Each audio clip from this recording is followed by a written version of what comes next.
अस्सलाम वालेकुम students, hope you are doing okay. I am Adeel Yousafzai और आज हम स्टार्ट कर रहे हैं 11.3 रिफ्लेक्शन इको ऑफ साउंड। बहुत इंपॉर्टेंट टॉपिक है, चैप्टर नंबर 11 साउंड से रिलेटेड। सही है। इससे पहले हम काफ़ी टॉपिक पढ़ चुके हैं। हम कैरेक्टरिस्टिक ऑफ साउंड भी पढ़ चुके हैं, इंटेंसिटी एंड इंटेंसिटी लेवल भी पढ़ चुके हैं ऑफ साउंड। आज हमारा टॉपिक है रिफ्लेक्शन ऑफ साउंड।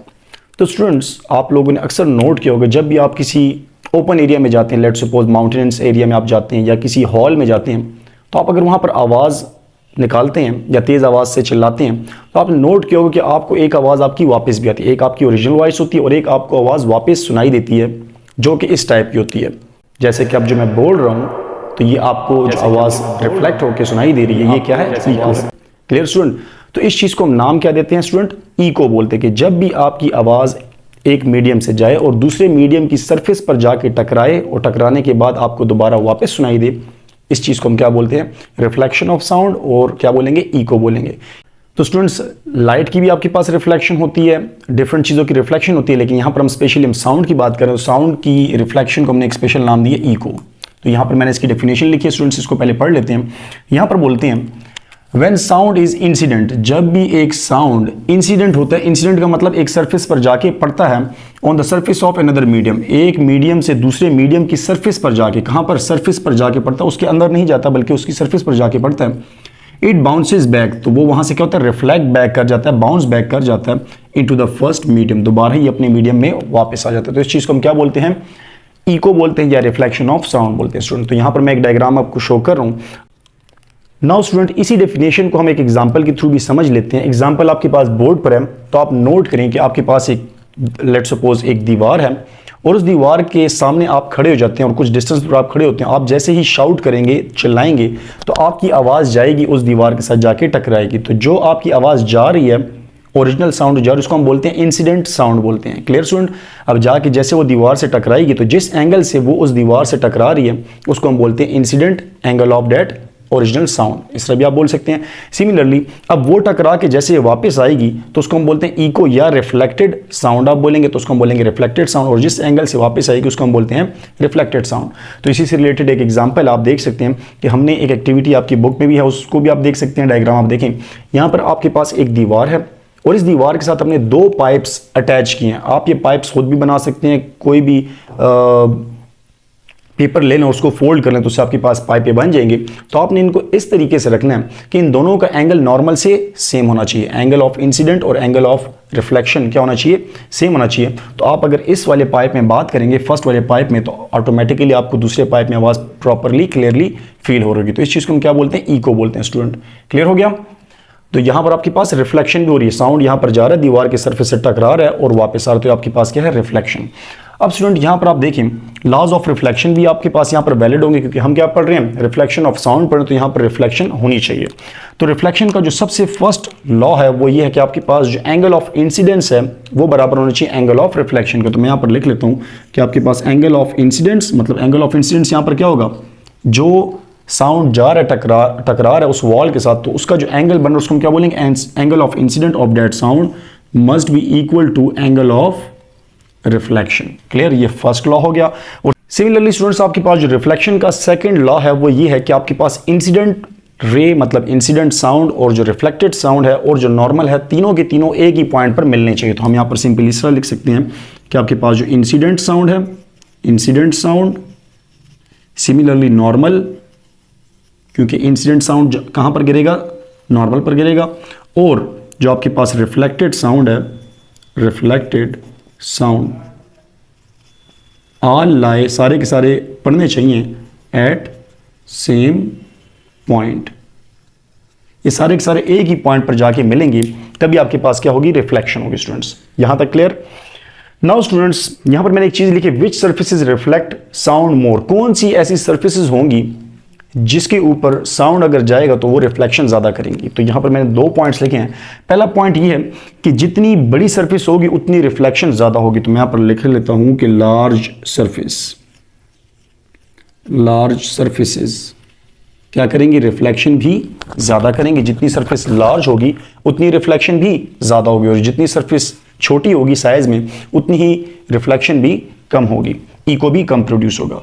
नेक्स्ट आपके पास जो पॉइंट है वो आपके पास है हार्ड सरफेस। जितनी सरफेसेस हार्ड होंगी, जिस सरफेस के ऊपर साउंड जाके गिर रहा है, जितनी सरफेस हार्ड होगी, हार्ड सरफेस, उतनी ही ज़्यादा क्या होगी, रिफ्लेक्शन ज़्यादा होगी। और जितनी सरफेस पोरस होगी, सॉफ्ट होगी, उतनी ही रिफ्लेक्शन कम होगी। आपने नोट किया होगा जब आपका रूम खाली होता है तो आप नोट करें कि वहाँ पर आपको आवाज़ अपनी वापस सुनाई दे रही थी, वो खैर रिवर्बेशन होता है, लेकिन रिफ्लेक्शन तो है ही। रिफ्लेक्शन की फिर आगे दो टाइप्स आती हैं, इको और रिवर्बेशन। आप अगर एक एम्प्टी रूम में आप खड़े हो जाएं, हॉल में, तो वहाँ पर आप नोट करते हैं कि आपको आपकी आवाज़ वापस सुनाई दे रही होती है, इसको हम बोलते हैं इको। लेकिन अगर आप उस हॉल में चारों तरफ पर्दे लगा दें, ऊपर सीलिंग हुई हो और नीचे कारपेट बिछा हो, तो आपको आपकी आवाज़ वापस सुनाई नहीं देगी, इको या रिवर्बेशन प्रोड्यूस नहीं होगी। उसको हम बोलते हैं एकॉस्टिक, मतलब रिफ्लेक्शन ख़त्म हो जाती है इस चीज़ की वजह से। तो हमें ये चीज़ समझ आ गई कि जितनी हार्ड सरफेस होगी उतनी ही रिफ्लेक्शन भी ज़्यादा होगी या इको भी ज़्यादा प्रोड्यूस होगा। हार्ड और लार्ज सरफेस भी जितनी ज़्यादा होगी उतनी भी इको ज़्यादा प्रोड्यूस होगा। Now student, most important point आपके पास है कंडीशंस फॉर इको। इको के लिए भी कुछ कंडीशंस है स्टूडेंट। तो सबसे पहली जो कंडीशन है वो ये है, इको अगर आप प्रोड्यूस करना चाहते हैं इसके लिए तकरीबन 4 कंडीशंस हैं, 3 कंडीशंस है, वो फुल होना बहुत ज़्यादा ज़रूरी है। तो अगर मेरी आवाज़ आप तक आ रही है और आपको लग रहा है कि ये इको है, तो इसका मतलब कि यहाँ पर वो कंडीशंस फॉलो हो रही हैं। लेकिन ओरिजिनली में मेरी आवाज़ आपको इको की फॉर्म में नहीं आ रही, इसका मतलब क्या हुआ कि यहाँ पर ये कंडीशंस फॉलो नहीं हो रही।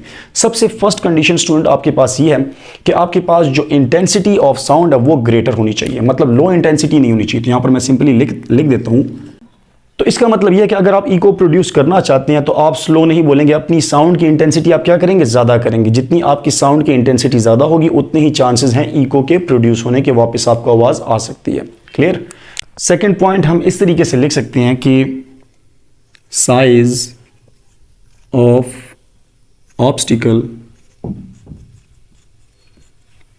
ऑब्स्टिकल जो आपके पास जिस सरफेस पर जाकर टकरा रही है, या सरफेस आप बोल सकते हैं, ग्रेटर होना चाहिए। क्या होना चाहिए, ग्रेटर होना चाहिए वेवलेंथ ऑफ साउंड। तो आपकी जो साउंड की वेवलेंथ है उससे उस ऑब्स्टिकल का साइज स्टूडेंट्स क्या होना चाहिए, ग्रेटर होना चाहिए, तभी वो जाके वापस आ सकेगी। ये सेकंड कंडीशन है।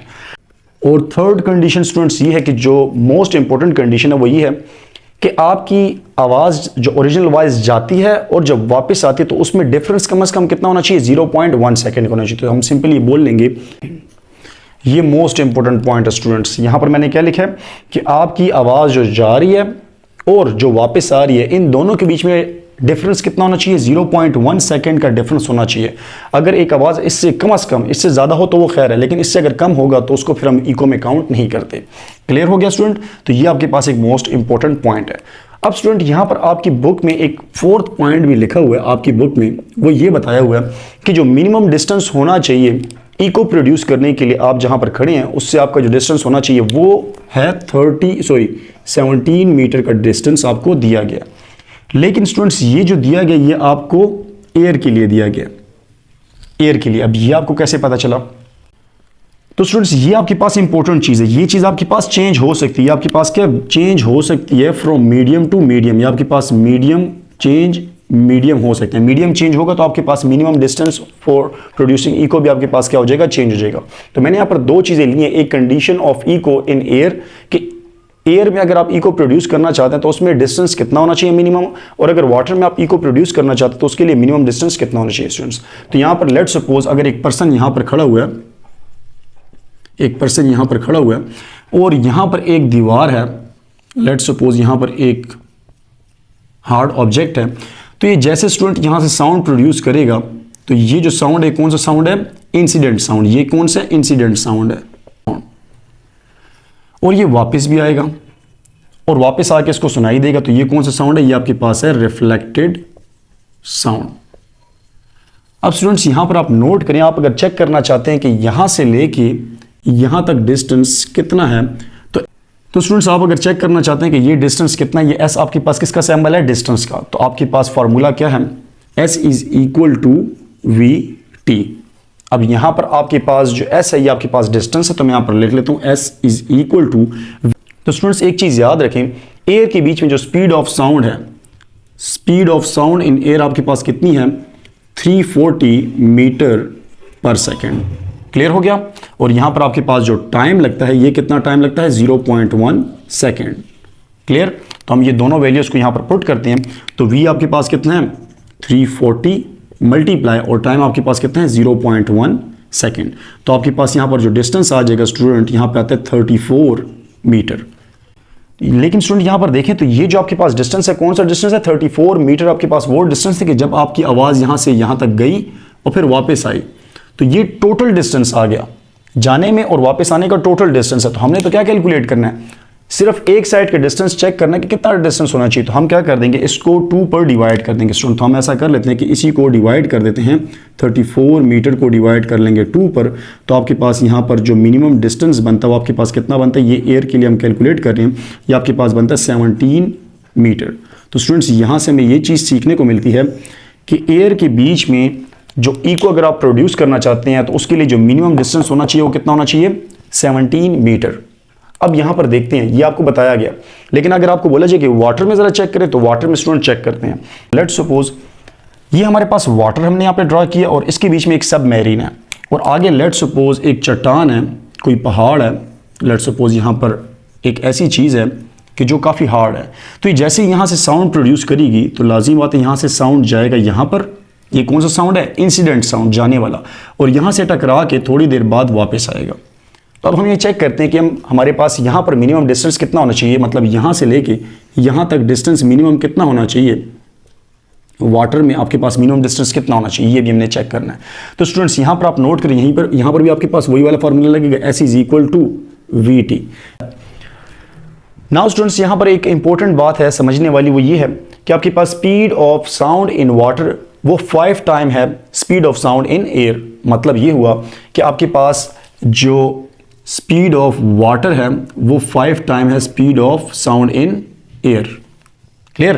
तो इस हिसाब से आपके पास जो इसकी स्पीड बनती है वो बनती है 1440 मीटर पर सेकेंड, ये आपके पास स्पीड बनती है।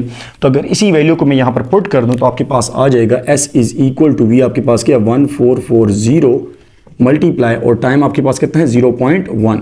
तो स्टूडेंट्स यहाँ पर नोट करें, एक जीरो यहाँ से ख़त्म हो जाएगा तो आपके पास आ जाएगा 144 मीटर, आपके पास डिस्टेंस आ गया। अब स्टूडेंट्स ये आपके पास वो डिस्टेंस है जो इस साउंड ने जाने में और वापस आने में लिया है। हमें तो सिर्फ एक साइड का डिस्टेंस फाइंड करना है, तो हम ऐसा कर देंगे, इसको 2 पर डिवाइड करेंगे। तो 144 को हमने डिवाइड कर दिया 2 पर, तो स्टूडेंट्स यहाँ से आपके पास आ जाएगा 2 1 2 7 और 2 2 जा। तो यहाँ पर आपके पास जो डिस्टेंस आ रहा है वाटर के लिए, जो मिनिमम डिस्टेंस है वो आपके पास है 72 मीटर। सो स्टूडेंट्स आप खुद यहाँ पर नोट करें कि आपके पास वाटर के लिए जो मिनिमम डिस्टेंस है वो 72 है, और जो एयर के लिए आया वो मिनिमम डिस्टेंस आपके पास है 14 मीटर। तो यहाँ पर आपके पास अगर MCQ आ जाता है कहीं पर भी, तो आपने उसमें ये चीज़ देखनी है कि किस मीडियम की बात कर रहे हैं, एयर की बात कर रहे हैं या वाटर की बात करें। तो पहले आपने ये चीज़ देखनी है, उसके हिसाब से आपने इसमें कैलकुलेशन करनी है। Thank you student.